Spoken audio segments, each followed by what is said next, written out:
Hello, everyone, and good afternoon here on the East Coast.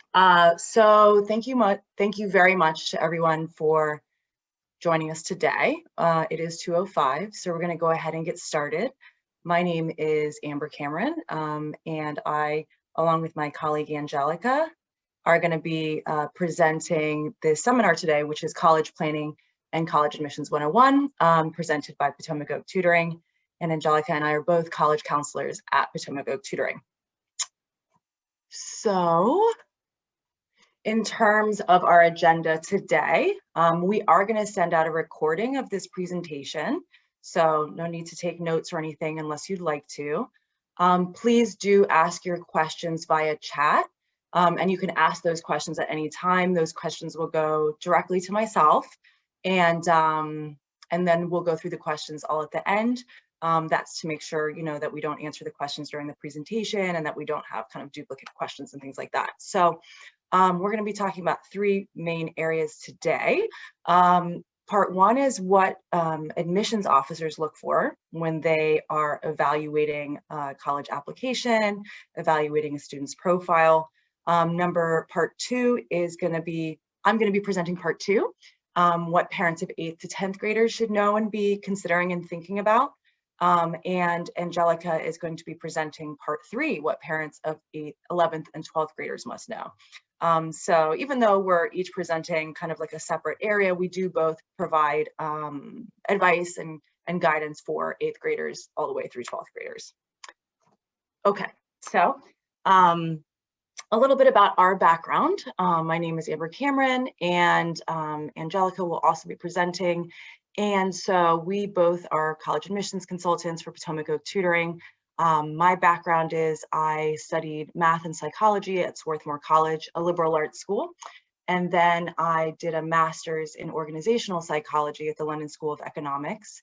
And I joined Potomac Oak Tutoring 6 years ago, and have been helping students with the transition from high school into college. Before that, I worked with different groups of people, still always kind of helping them to navigate career and vocational transitions in their lives. And I'll let Miss Angelica talk a little bit about her background. For sure. Hi, everybody. Thanks so much for joining us today. A little bit about my background. I graduated from Columbia University with a bachelor's in nonfiction writing and political science. I also spent a year at the University of Oxford studying EU politics and English literature, and I'm currently in the process of completing a master's in writing at the University of Cambridge. I've been in the admission space for about 5 years now. Kind of prior to that, was working as an editorial consultant, helping authors develop and pitch their manuscripts to publishers. Kind of the overlap with that, I would say, is that I love, helping people tell their stories. And that's definitely kind of, what drives my passion for working in the admission space, is helping, younger students and younger writers tell their stories. Thank you, Angelica. So, between the two of us, we do have over 10 years of combined experience working with students on college planning and college admissions. We have developed during that time an insider's knowledge, and we have a proven track record of success. We're really proud to say that this last cycle, which was a very unusual one, as we all know, that 60% of our students were gained admission into top tier schools who applied to those schools, so Ivy League and similar schools, which is something that we're really proud of. Okay, so I'll go ahead and get started with college admissions criteria. As you may know, this is what we would kind of call the numbers, right? So the numbers are your GPA and weighted GPA, and also your test scores. So achieving a high GPA and weighted GPA and test scores do help students to avoid the automatic no. In general, schools, will have kind of a threshold by which they decide whether or not to pass a student's application on to the next stage. So what are some common questions regarding grades or curriculum? These are some things that younger students tend to ask. So which one matters more, GPA or weighted GPA? What about honors classes versus AP classes? How many AP classes should I be taking? Do AP scores matter? And what are current trends that are affecting admissions? So these are some of the topics that we tackle with younger students. And then some common questions on admissions tests. Which test should I take, the ACT or the SAT? And when should I take it? So with that, we really obviously recommend that students do try to evaluate which test is a better fit for them and their kind of skill set. And so you are able to take a free mock test through our center at any time. So we have like an online mock that you can take, and we'll do a consultation, to let you know which test you're probably going to improve more on with a similar amount of effort, and also make recommendations about test prep. So which one should you take? Whichever one you're likely to do better on, because they are considered equally from a college admissions perspective. Okay. All right. So let's say you've passed through that first fork in the road. You have the grades, you have the test scores, and you're being evaluated by someone on more than just those things. What about extracurriculars? So they're really important. So extracurricular activities are things like school clubs that you're a part of, any outside organizations, internships, work experience, and volunteer service. So these are some things where you can, explore your interests and hopefully explore some, academic interests as well as personal interests, and kind of round out your profile. Key aspects for your extracurriculars are going to be things like leadership. So hopefully, achieving leadership in in some of these activities by the time that you're applying to college. Your longevity. So joining a bunch of clubs in 11th grade doesn't necessarily look that great.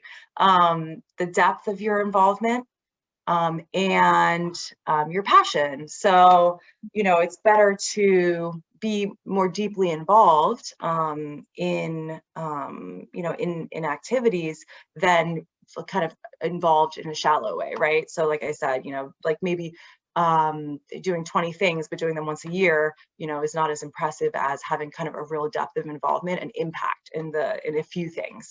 And then finally, your passion. So passion is obviously a good thing for you personally, but also means that, you'll be able to write about things in a compelling way and talk about them in a passionate way in your interviews, rather than, kind of being clear that you just did it because, you had to, or, you couldn't think of anything better to do. So the biggest question when it comes to your extracurriculars is, from an admissions perspective, is, do your extracurricular interests align with the rest of your application narrative? So that's something that we definitely help students with. Okay. How about IB? Yeah, I'll answer that at the end. Okay, so so how does everything align? Does it make sense? Is it coherent? Is the major or majors that you're interested in studying, do they match up with the things that you've done in high school? So what are some additional factors that come into play? Those are things like letters of recommendation. So definitely important, so who can provide letters of recommendation? Obviously, teachers and counselors can provide them, but also, employers, maybe a volunteer supervisor, coaches, alumni. These are all people who can kind of speak to your strengths, speak to your growth. When you do ask for letters of recommendation, we recommend that you do so early and provide details, why you're asking that recommender and what your goals are. Okay, so all other things being equal, you want to ask your junior year teachers in core subjects. One humanities and one STEM teacher, and if you do a third, something that's relevant to your major. And in terms of the junior year, that's because it helps. It is like the people who can speak to your growth most proximate to when you're applying to college, right? So you may have a great relationship with a 9th grade teacher, but that was a long time ago. And then another note is, be very careful when you match letters of recommendation to specific schools. So, you'll have guidance on the number of recommendations each student requires and is willing to take. So just be careful not to send, one letter of recommendation to a school that's asking for 3, or vice versa. Then other factors. that come into play in the admissions process are things like athletic status. So if you are being recruited to play a Division I sport, that is the biggest, single impact, in terms of the admissions process, because, you're going to add something to the school, right? So with that, you will know if you're being recruited. And, we've seen all sorts of wild things, like people who have, relatively lower grades and test scores being, recruited by Ivy League schools and things like that.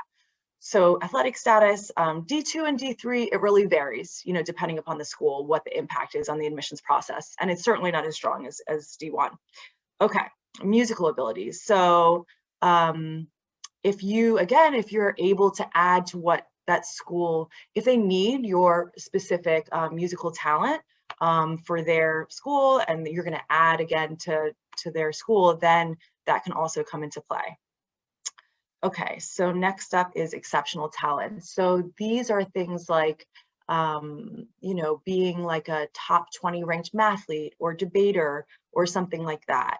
So these are things that help to set you apart from all of the, if you're interested in sort of top 20 schools in the US News and World Report's rankings, then, the truth is that, probably over half of the people who are applying really have exceptional profiles, great grades, test scores, and, are really strong. So how do you set yourself apart? Things like this are going to set you apart. And then next up are interviews. So we like to kind of talk about MIT as one example. Their overall admit rate is, 9%, which has gone down. But, for people who don't accept an interview, if they're offered one, then it goes down to like 1%.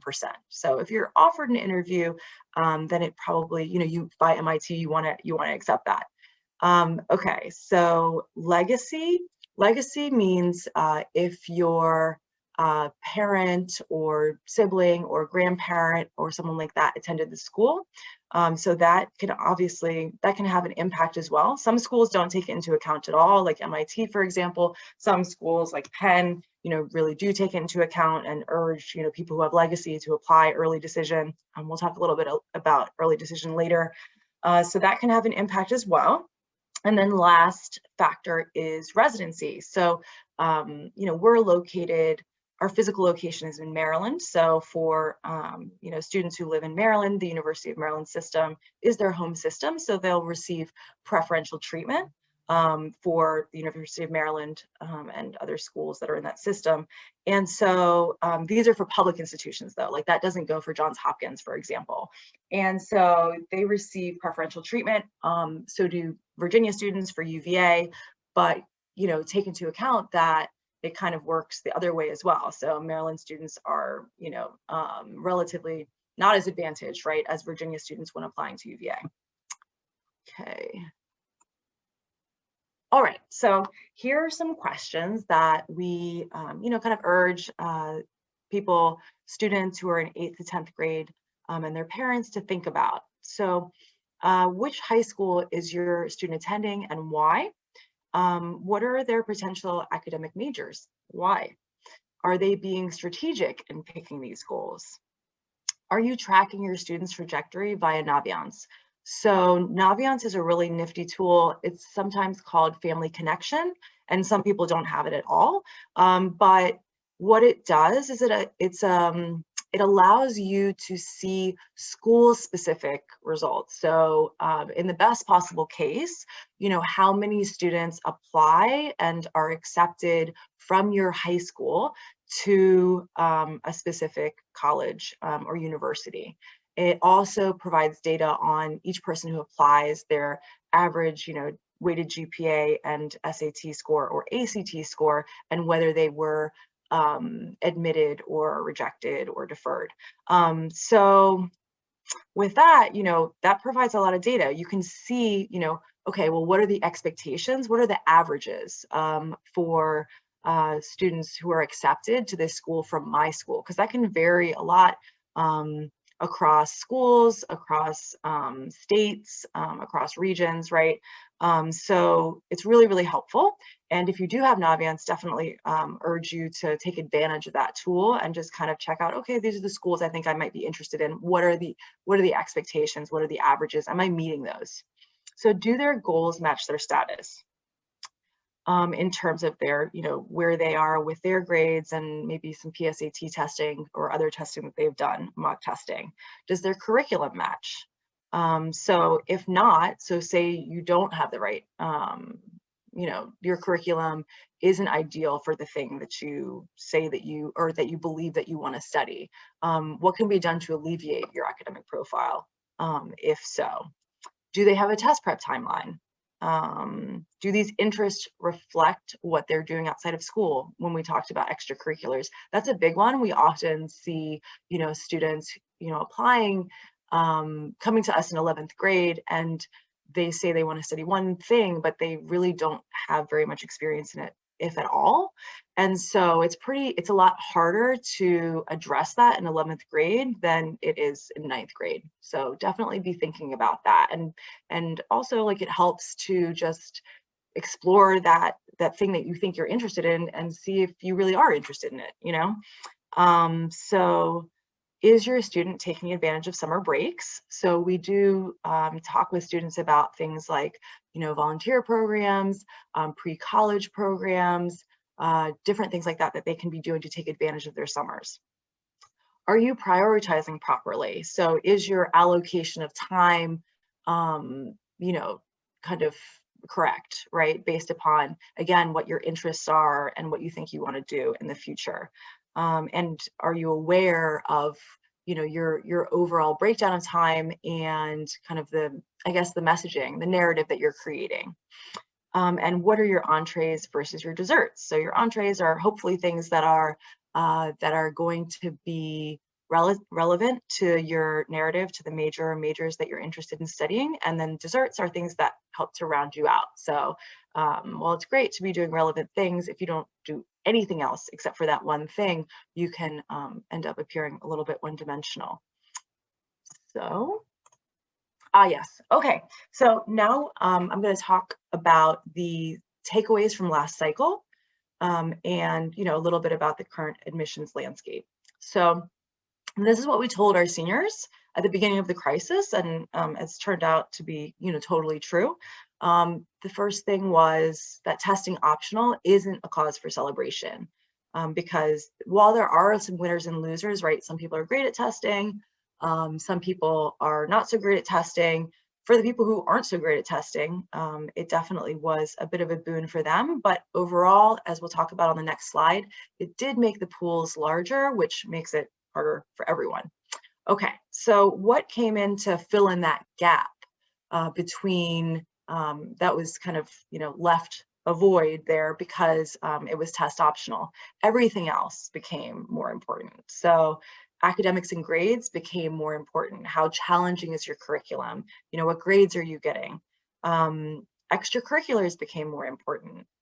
Essays, letters of recommendations, and interviews also became more important, right? To kind of fill in that percentage gap of the overall picture that was taken away when schools became test optional. Let's see, campus visits will be completely different, obviously, because people had to engage virtually. And then there was a saturation of certain majors and programs. People were interested in topics like life sciences and public health. And as a result, of that increased interest, those majors, they were more competitive. Demonstrated interest is key. Because schools, didn't really know who was keen. There were no campus visits. And so, showing that interest, people were also applying to more schools. So it was really important to demonstrate interest, to convince schools that, you really were interested in them. Okay, so we recommended that students highly consider applying early decision. Early decision, for those who don't know, is a binding legal contract where you say that, I'm really interested in you as my first choice school. In fact, I'm so interested in you that if you accept me, I promise that I will attend your school. And that's advantageous for, a couple reasons. Well, the schools are very interested in increasing their yield so that they can kind of predict the size of their, of their classes, and also, their finances and things like that. So basically, if you apply early decision, it does improve your chances of admission. It's not like anyone who applies early decision is going to be accepted, no. But there is a definite kind of increase in a student's chances of being accepted. We recommended that students, if they could, highly consider applying early decision and making that commitment to a school that was their first choice school. Highly consider applying to more colleges than you normally would, because things were so up in the air. And that was the case. We did see an increase in the number of schools that students applied to overall. And then make sure that your safeties are real safeties that won't yield protect. So I talked about yield, right? So yield is the percentage of students who a college extends an offer of admission to, who then accepts that offer. So in that sense, it seems to be a measure of selectivity, right? So if you have a party and you invite 10 people and all 10 come, then you probably have a much better party than the person who invites 10 people and like 2 people come, right? So it's a measure of selectivity, and it actually is something that schools are always wanting to increase. So if they yield protection is wherein a school thinks that you are like too good for them, like your grades, your test scores just kind of show to them you're gonna go to a different school. So they don't want to waste that offer on you when you're very unlikely to take them up on it. So they will either reject you or defer you. So an in-state school, so for example, we said they're not an out-of-state school. Your in-state school, your state, flagship institution, it's not going to yield protect you.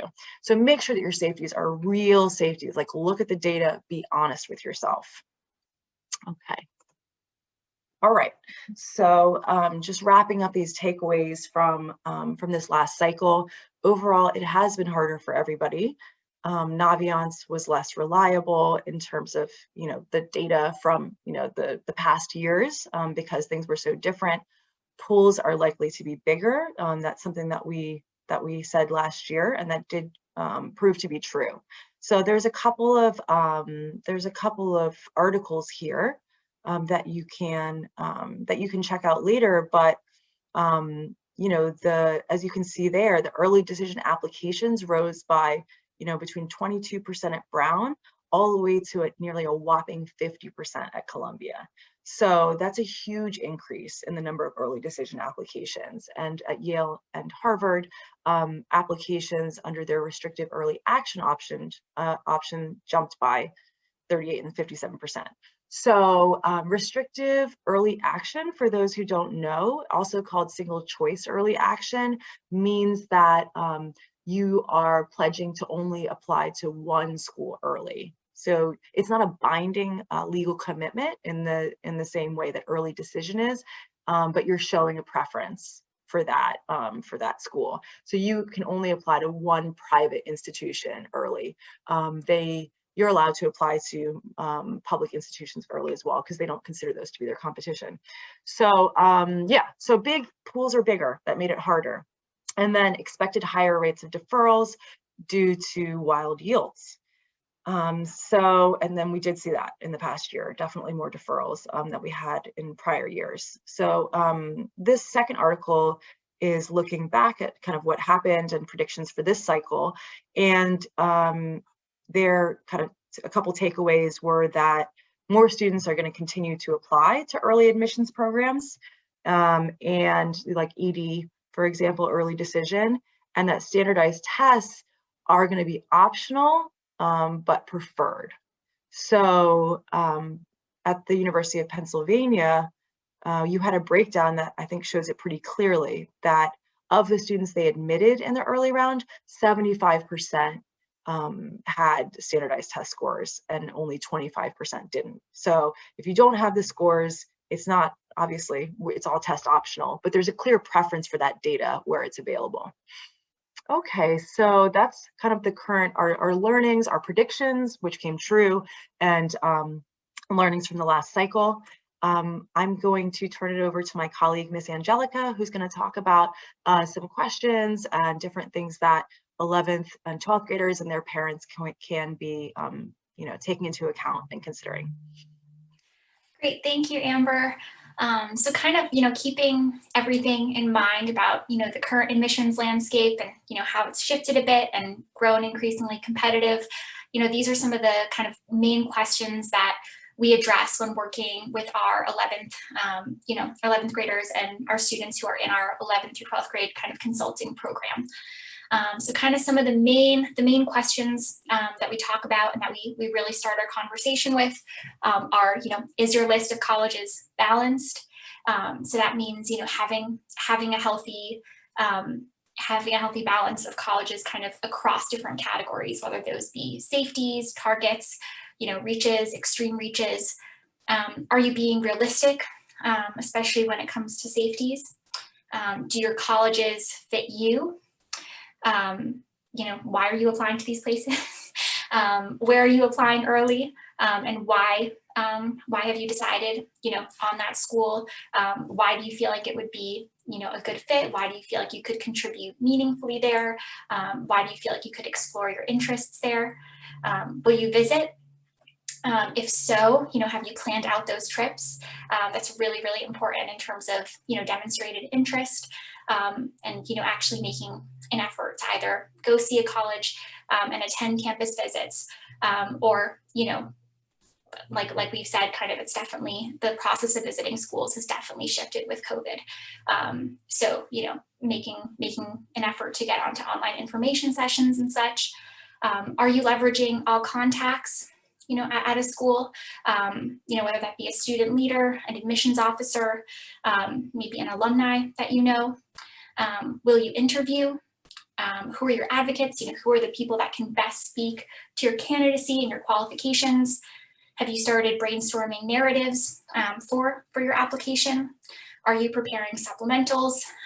And then perhaps, most importantly, in terms of staying organized, what is your timeline? So in terms of the application, timeline, we know that it can be, a pretty daunting process. There's a lot to get done, and it can kind of sneak up on everybody. Just kind of to give everybody, a little bit of background in terms of deadlines, regular decision. Those applications are due typically between January 1st and the middle of February, and then there are 3 types of, early admissions policies, basically. I know Amber spoke a little bit about early decision. Basically, there are early decision, early action, and rolling. So when it comes to early decision applications are typically due, October through December. What's great, about early decision is that it's, less stressful. You get an earlier notification, and there are higher rates of admission. Kind of like we kind of began talking about, the reason that there's such kind of a significant advantage to applying early decision is because you're saying that if you're accepted, you will definitely go. So because, schools can control for their yields in their early decision pool, that definitely helps candidates' chances of having a successful application. In terms of kind of quantifying that advantage, it really kind of varies, school to school. Certain schools kind of in the early decision pool prioritize like legacy. Penn would be an example of that, where, if you're a legacy student and apply early decision, to Penn, you have a 50% chance of acceptance. So kind of keeping in mind, different schools and the types of candidates that they prioritize in their early decision pool. Again, ED is binding, so we, really encourage students to think, seriously about the decision and to only apply if it is, your dream school, and also if financial aid is not a concern, because, you can't see the financial aid policy that you received before kind of signing that binding agreement. This is really, really important. So again, if financial aid is a concern, we do not recommend, applying early decision. The two other kind of early application policies are early action and rolling. The timeline of this is similar in terms of early action. It's October through December. In terms of advantages, it's earlier notification and also hopefully a little bit less stress. It's always great for students, going into the end of their second semester, end of their first semester, beginning of second semester. If you've heard from a college, that can definitely take off a lot of stress kind of going into the second half of senior year. Unlike early decision, early action is not binding. So, the kind of, in terms of quantifying that advantage, it might not be as significant, but it's certainly helpful to apply early. And, where you can, we definitely recommend that you apply early action. And then also applying early action might open you up to potential scholarship considerations. So that would be kind of another incentive to apply early action to as many schools as possible. When it comes to rolling admissions, this is a type of admission policy that's typically associated with, state schools. It just means that, an admissions team will evaluate kind of on a first come, first served basis. So when it comes to schools that have rolling admissions policies, it's really important to apply as early as possible because spots will dwindle as time passes, and your application will be prioritized the earlier that you apply. In terms of kind of, strategy and mapping it out, like I kind of mentioned, briefly earlier, it's really, really important to have a range of schools. So that means having safety, target, and reach schools. Given kind of the current admissions landscape post-COVID, we kind of are recommending that students probably consider applying to more schools, than they normally might. Kind of in the past, we've recommended that at a minimum, students apply to 6, ideally, 9 or more. Kind of in the current landscape, that might be more like at a minimum of 8, and ideally around 12. Of course, when it comes to picking schools, we really believe that, it's not a one-size-fits-all policy. It's really important to do what's best for you and your family. Everyone has, a different profile, different goals, different considerations, and these will obviously yield, different ideal strategies for each student. Kind of when grappling with strategy and kind of shaping that, it's really, really important to be, honest with yourself. Again, kind of making sure that, you're checking, again, we said that Naviance can be a helpful tool in terms of, are you meeting certain entry requirements, for certain schools? Have you researched kind of programs and specialties? Are you sure about the reasons why you would, actually want to attend? And then, just for your own purposes, it's really great to make the most out of campus visits, get as much information as possible. The goal, is to have a list of schools where from, every category you would be excited to attend. And you could see yourself, really thriving and exploring your interests, and just having a great college experience. And, part of kind of strategy, again, is, we can't emphasize this enough, is just starting early and staying organized, because it is a lot of work.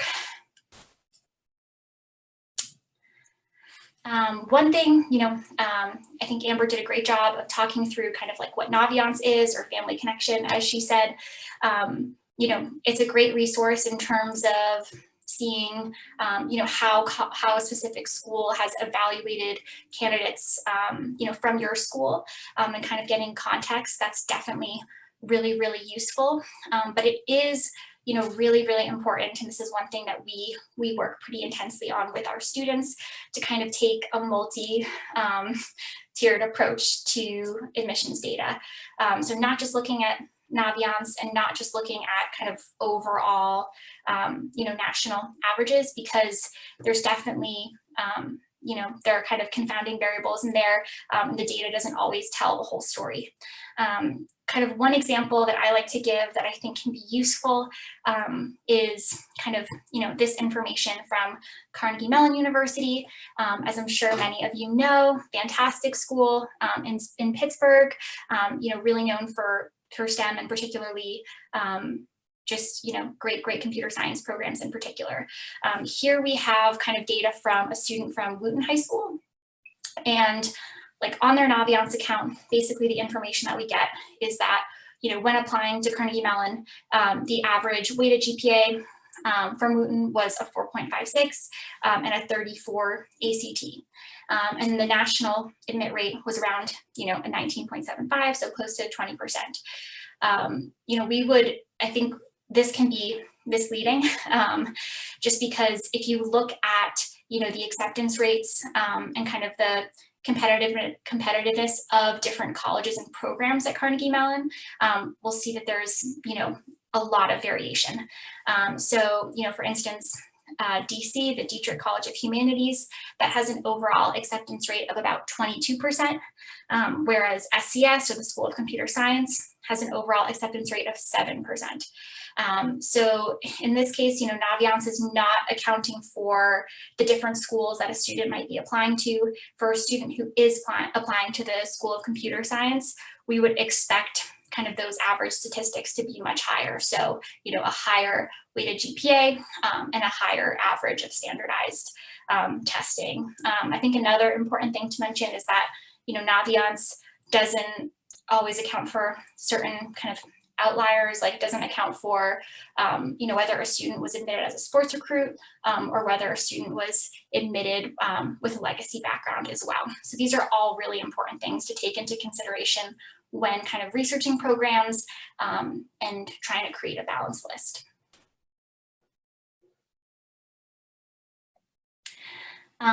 Essays. Okay, so we definitely put a lot of emphasis on essays, especially kind of, in this post-COVID landscape. Essays are more important than ever because they're an opportunity, for students to really humanize their application and, show kind of some individuality. They can be incredibly powerful. I think the best essays are really personable, passionate, and purposeful, original, descriptive, and memorable. And, in terms of being strategic, they're also just intentional and authentic. I do think that the, college admissions process is really interesting in the way that it approaches essay writing, just because for most students, most of the writing that they've been doing in high school is academic writing. So it is interesting that on the college applications, you're kind of primarily being evaluated in a creative writing capacity. So, it can be definitely a challenge. It's meant to kind of push students out of their comfort zone and expand, hopefully, their writing capabilities as well. There's definitely, it can be kind of confusing because there are a lot of different essays in the college application process. As I'm sure many of you know, the really famous college application essay, is the Common App personal statement. But in addition to that, most schools require 1 to 4 supplemental essays. That being said, kind of an approach that we take to helping our students with essays, is to craft 5 core essays. Usually we can, take these essays and recycle them, applying them to multiple supplements. That being said, if you're applying to, 15 schools, having 1 to 4 additional essays is a lot of work. So it's really, really important, to budget time wisely. And we, with our students, we work with them to try to get everything finished kind of before they start school at the beginning of their senior year, just because those senior fall grades are really, really important. And it's crucial that students, focus on their schoolwork, during that academic quarter.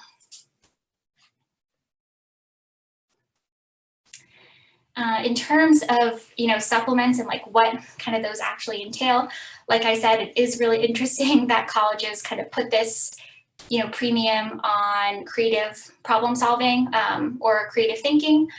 Individual prompts across different schools, will vary.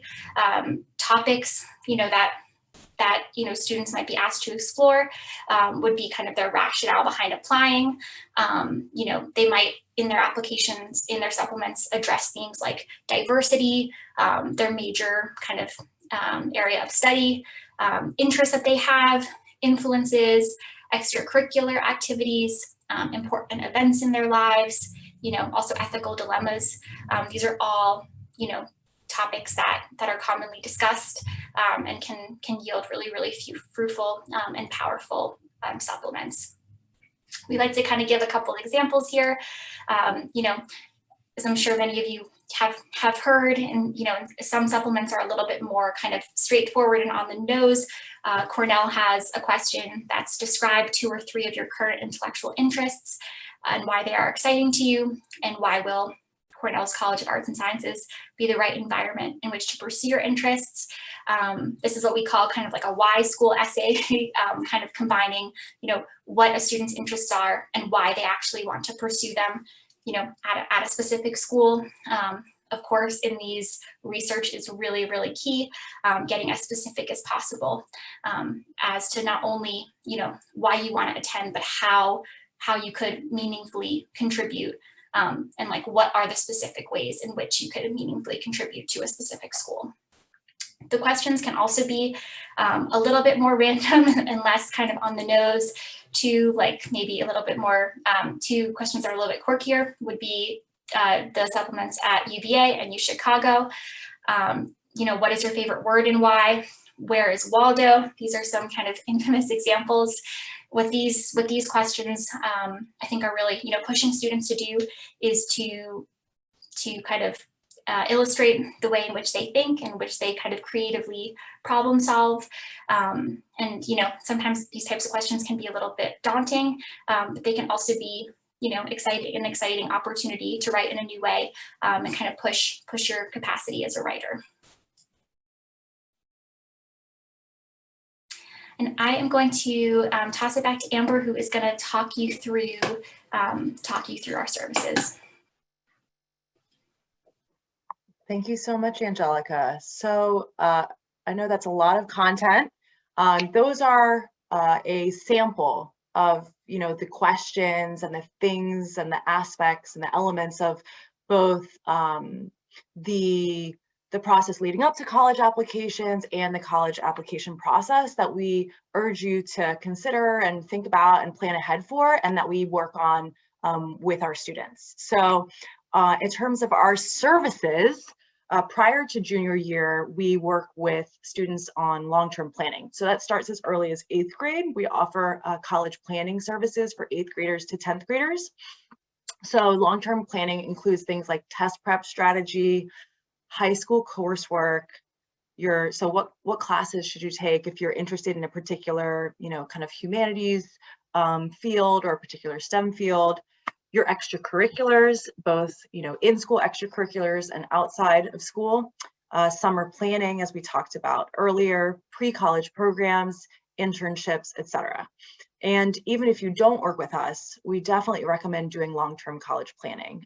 As many of us know, the college admissions process has changed a lot since we applied to college, so things are different, and it's good to be thinking about things long-term rather than kind of in the moment in 11th grade, trying to make kind of amendments, trying to ameliorate someone's profile when there's really not very much time left in order to do so. So please do think about long-term college planning, even if you don't work with us. So during junior year, once we have data, so that means in a typical cycle, that means having test scores in addition to a student's weighted GPA, we work with students to compile an ambitious yet balanced college list. So with that, be realistic. Use Naviance, use Family Connection, look at your data, look at the data for that school. It doesn't mean don't apply to a school if you're if there's a gap between your data and their averages for admitted students, but be realistic. Like don't have don't apply to 11 schools that you don't have a very good chance at getting into and no safeties. Like that's not recommended. So considering the most strategic approach, including your early action and early decision choices and your choice of major. Based upon your profile and your experience. Then planning thought out campus visits and additional follow-ups, constructing a focused but holistic resume. So making sure you have all that relevant experience, highlighting like the relevant tasks and activities that you did that apply to the academic interest that you have, but also that you're not just, you know, kind of two-dimensional and don't have additional interests, right? So focus but holistic resume, then writing, and more writing, of course. So as Angelica mentioned, you know, we like to be very strategic when it comes to approaching a student's essays. And even if you do have 15 essays that you need to write, we should hopefully be writing no more than 5 core essays that we can then convert and modify. So we help students to brainstorm and outline their essays and edit and re-edit them. And then, as I said, you know, kind of apply those to other schools' prompts so we don't have to reinvent the wheel each time. Managing all of the students' applications and their due dates and conducting final reviews. So making sure that you have a plan with dates based upon our goal of being done with all of your essays by the time your senior year starts. Then preparing for interviews, we will conduct mock interviews with students and ask them some you know, pretty standard questions that they might be asked at interview. We might also ask them, you know, some kind of more random questions in there, and then give them feedback on their interview, on how the interview went, so that they know how to prepare for interviews. And then dealing with deferrals and wait lists, and providing post-admissions decision-making. So dealing with deferrals and waitlists is like, how do you follow up? How do you express your interest? What to include? You know, if you do write that letter of continued interest, which if you are actually interested in the school, you should definitely write that letter and follow up with them. And then post-admissions decision-making is helping you to understand the pros and cons of your various options as you look to decide on your school for the fall. Okay. And I'm going to turn it back to Angelica for our parting advice. Yeah, so overall, you know, kind of parting advice and what you should take away from this is that it's really, really important to maintain a good GPA and weighted GPA. Definitely, you know, prioritize that in terms of your coursework, and also taking, you know, challenging coursework that will, you know, reflect well on your weighted GPA. Trying to complete testing, whether that be the SAT or ACT by the end of junior year is definitely important, so that you can really focus on your applications, you know, through junior spring and through that summer before your senior year. Building a resume is also really important, kind of, you know, with an intention to, you know, craft something that's holistic, well-rounded, but also focused. Again, kind of keeping in mind that takes time in order to show kind of longevity in different activities. That's gonna, you know, you're gonna have to have some intention behind that, and, you know, stick with things for an extensive period of time. Get life experience, challenge yourself, do something new and different. You know, this process is also about discovering, you know, hopefully new interests, or, you know, really honing what you're passionate about. So it's, you know, kind of a great invitation to do something that you normally wouldn't do, and to challenge yourself, whether that be, you know, doing an internship, enrolling in a summer pre-college program, or studying abroad. Those could all be, you know, great ways to kind of to try new things. Like we've said, you know, planning is really important. Starting the college planning and college application process early on, you know, this will just allow you to have the most well thought out, you know, candidate profile as possible. Okay, thank you so much, everyone, for joining. We're now going to open up, start answering questions. If you do have a question, please type it in the chat. It'll go directly to me, and then myself and Angelica will go ahead and answer your questions. I hope that this information was helpful, and yeah, we're happy to answer any questions that you have. So in terms of actual, like in terms of questions, I'm happy to answer kind of like, let's say more general questions, but if it's about your student specific situation, out of fairness to our other students, we would love to set up a time with you to talk about our services and answer any questions that you have on them, but wouldn't be able to make recommendations on a specific situation until you formally sign up. So just so you know. Okay, first question. How about IB curriculum? Is it a disadvantage? Angelica, would you like to address that? Yeah, for sure. I think that's a great question. We do get a lot of questions about kind of AP versus IB. I think the most important thing is, within the context of your school, are you taking, are you taking kind of the most challenging courses in the area of your prospective area of interest, and are you doing well in them? There's no kind of negative. Between the AP and the IB, I would say that colleges don't view one over the other. It's more, whether students are taking the challenging courses that their school offers. Yeah, exactly. And in terms of like the IB, it's a system that's very well known to admission. So it's not going to be a new thing for anybody, and is very well regarded. Whether it's right for your student or not, as with so many questions, it really depends upon your student, and kind of their like aptitude and skills and profile, but it's not a disadvantage. All other things being equal, it's a positive. Okay, then there was a question about someone's specific situation, and we'd be happy to speak with you. So what I'm going to do after we address all of the questions, we'll go ahead and close. We'll send out this recording, and you'll have my contact details. Please feel free to get in touch with me, and we can set up a time to walk you through our services in more detail, and see if it would be a good fit and answer any questions that you have. Okay, next question. Given the new changes, what is an advantage and disadvantage for a kid graduating from an IB only school without access to AP courses?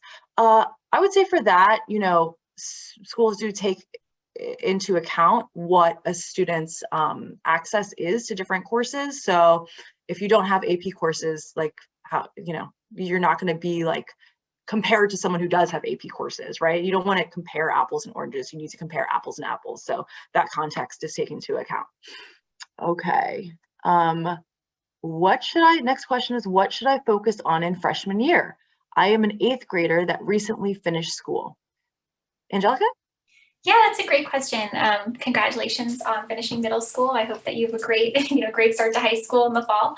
I think freshman year, I would focus on trying to take, a breadth of courses. It's kind of your opportunity to, explore your interests, get a better idea of, what you might want to kind of, really pursue in terms of both your, curricularly and extracurricularly, in terms of developing longevity.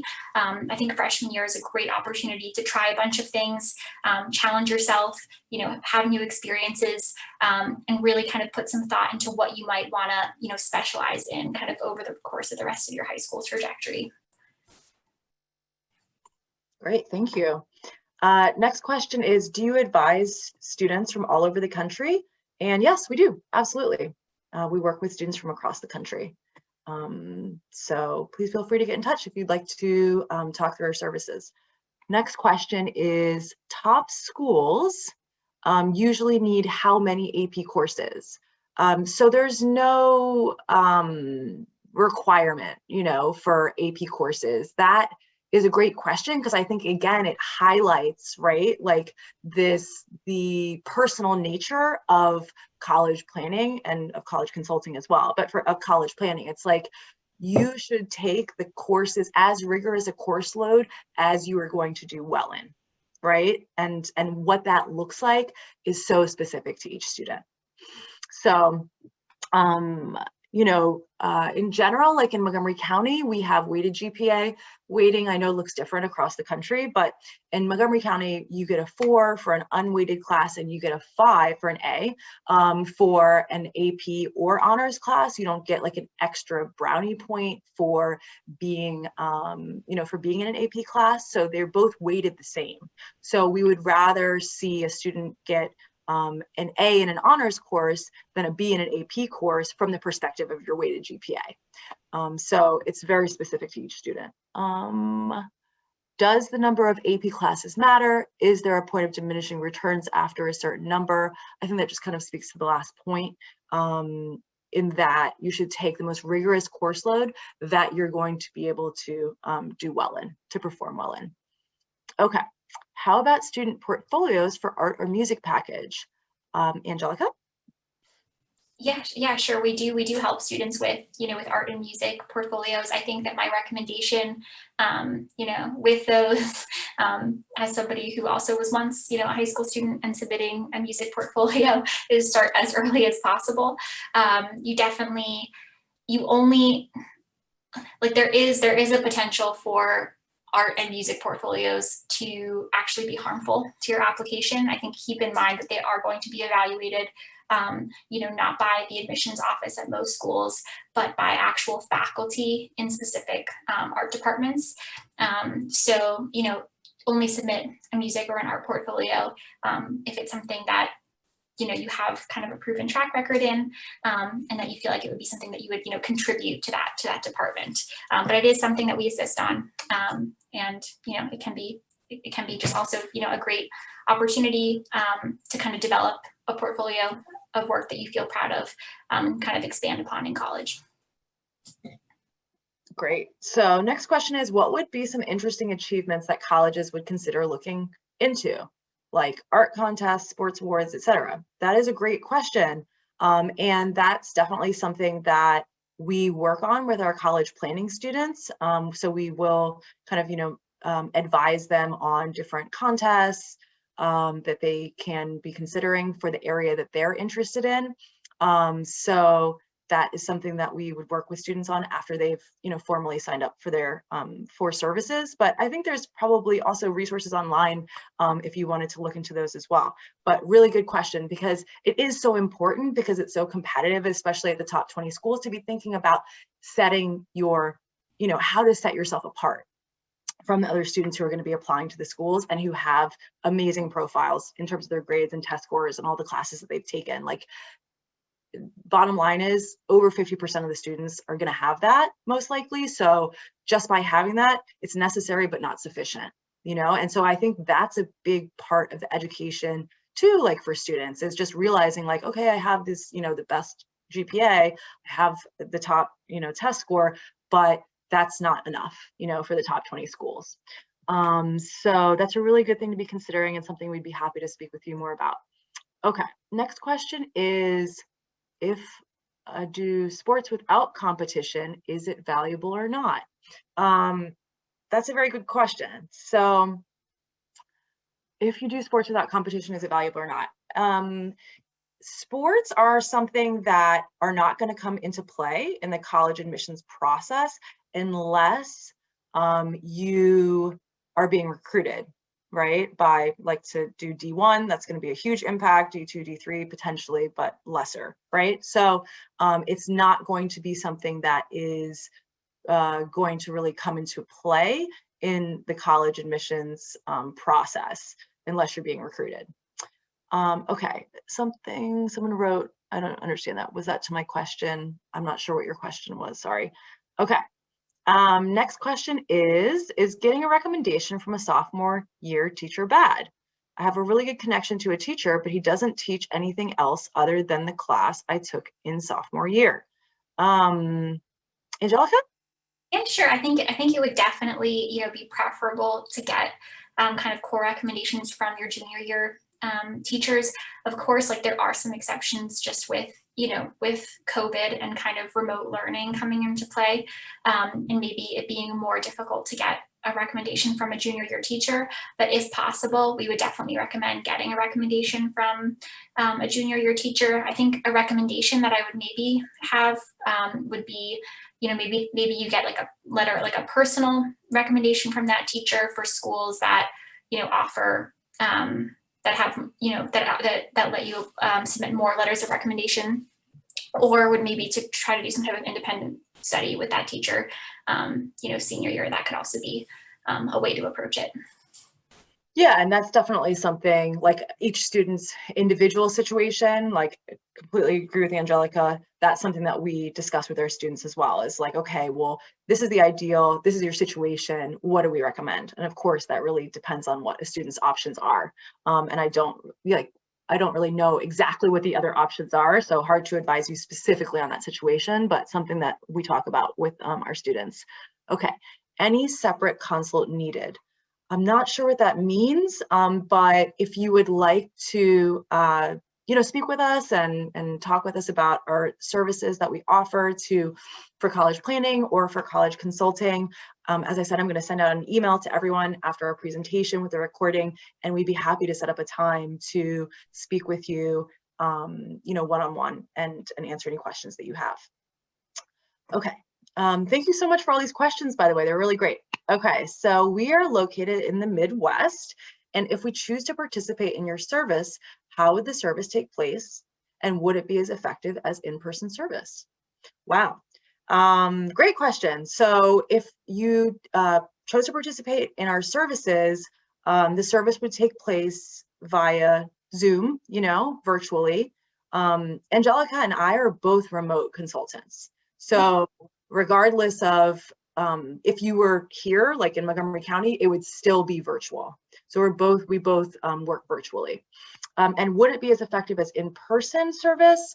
I think that is, I suppose it depends upon the person. I don't want to speak for Angelica, but for myself, and I'm sure she can speak to this as well, from her own personal experience. For myself, I find the process of building a rapport with students and of eliciting their stories and helping them, throughout the process, operates really well over, this virtual context. Cause we're able to see each other and get to know each other. And I think my students feel the same way. I hope so. Yeah, Angelica? Yeah, no, I completely agree with that. I think that, both of us obviously don't want to speak for you either, but definitely have, pretty much most of the students that I've worked with have been in a remote capacity, worked with students, from all over the country, different parts of the world as well. Obviously, for certain students with different learning needs, that might be, more of a challenge, and we obviously would want you to consider that. But I've definitely, if anything, I've actually found that kind of working remotely has been advantageous, even in terms of, scheduling and that kind of thing as well. Just in terms of kind of flexibility with hours, and if there are, time zone differences and that kind of thing. Excellent. So the last question that we have for right now is, can you describe your services? What are the prices? I'm a debater. Thank you so much for that question. We would love to set up a consult with you. We do a free 30-minute consultation in which we go through our services either for college planning or for college consulting if you're in the younger age bracket, or if you're an 11th grader, then we'll go over just the college consulting and describe exactly the services, the process of how we work with students, the prices, all of that good stuff. So please do respond to the email that I'm going to send out, and we can set up a time to talk. We'd love to speak with you. So that's the end of the questions for now. We're going to stick around for another 5 minutes or so, so that, oh, my pleasure. I hope to speak with you. So that you can, we can answer any other questions that you have, and then we will close the call and be sending out, a recording of today a bit later on. So we'll be here for another 5 minutes. Thank you so much for your time this Sunday afternoon, or if it's earlier where you are. Thank you for spending the time with me and with Angelica. And Angelica? Yeah, just thank you for spending your Sunday with us, and we look forward to hopefully connecting and learning more about your individual students. Okay, we'll be here for another few minutes. Thank you so much. We hope you have a great afternoon as well.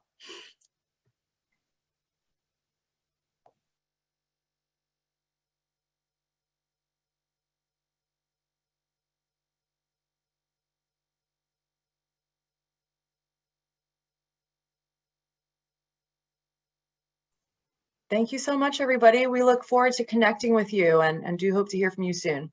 Look forward to it.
So I had a question come in about someone's specific situation, and thank you for your question. Would love to be in touch about it. Please feel free to shoot me an email, and then we can, talk about our services in terms of like specific recommendations. So they said interested in tutoring and debate. We do offer both tutoring and debate services. That's a really great segue into that.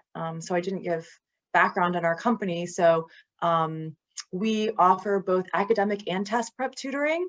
And then we also have amazing debate program from 5th grade to 12th grade. So if you are interested in these services, actually, I would recommend for tutoring and debate specifically, getting in touch with my colleague, Jessica Bagan, who's our center director, and her email address is just jessica@potomactutoring.com. Potomac Tutoring is all one word, and she would be more than happy to provide you with more information about our tutoring and debate programs.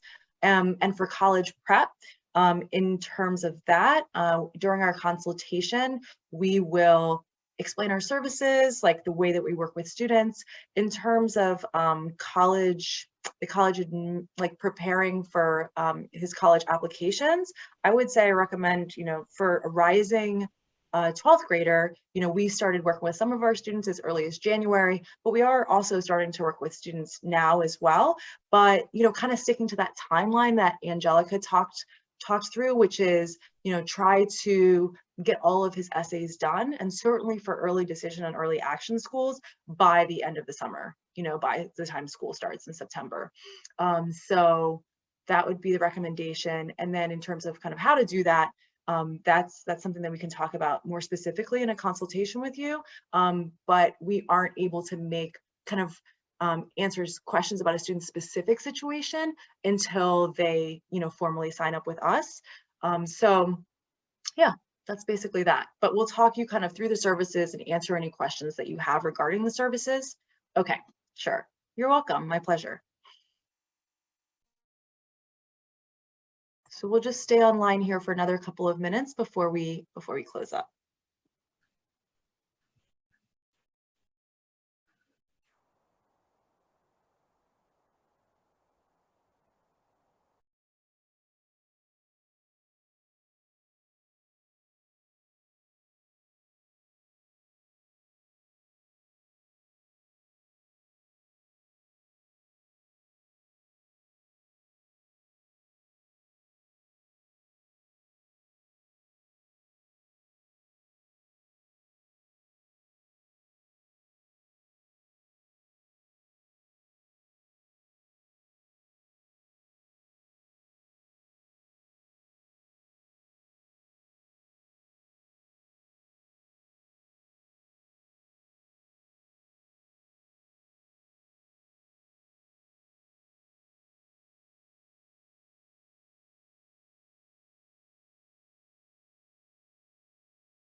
Oh, I have a question about another question about a student specific situation.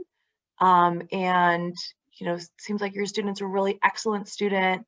And you were asking about suggestions for colleges for the student.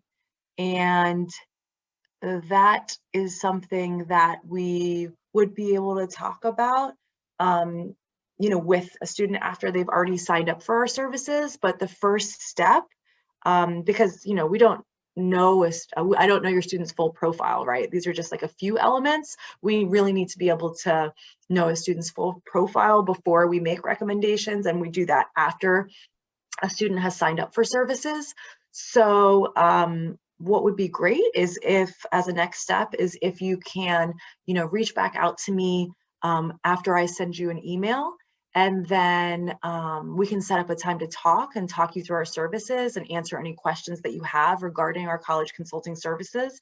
And then as part of the process, if you signed up for our comprehensive plan, which we would walk you through, then we would then come up with recommendations for their target schools and their safety schools, and then talk about, just kind of making that holistic yet balanced, holistic and balanced college list, right? That's also an ambitious one. So thank you so much for your question. Yeah, thank you. Okay, well, my pleasure. Thank you so much, everyone, for your time today. And we're going to be sending out this presentation, the recording, and please feel free to get in touch with us with any further questions that you have, or to set up a consultation. Thank you. Have a wonderful rest of your day, everybody.